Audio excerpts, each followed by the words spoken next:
Neymar জুনিয়রদের ভক্তদের জন্য দারুণ সুখবর। তাকে বিশ্বকাপে ফিরাবে বলে সংবাদ সম্মেলনে সে একই বললেন ব্রাজিলের কোচ কার্লো আনচেলত্তি। যে ভিডিওটি এখন সামাজিক যোগাযোগ মাধ্যমে পুরো ভাইরাল।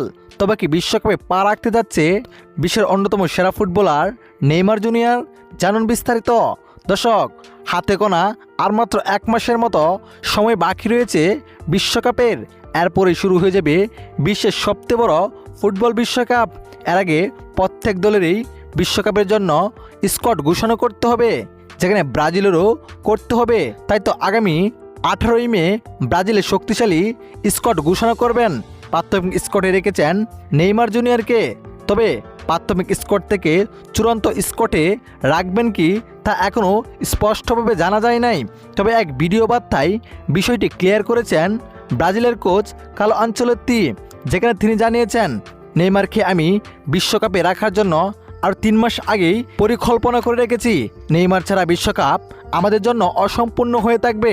তাই সব কিছু ঠিক থাকলে নেইমারকে বিশ্বকাপের চূড়ান্ত স্কোয়াডে সুযোগ করে দেব। তো দর্শক, আপনি কি নেইমার জুনিয়রকে এবারে বিশ্বকাপে দেখতে চান? জানিয়ে দিবেন আপনার মতামত এই ভিডিওর কমেন্ট বক্সে। ধন্যবাদ।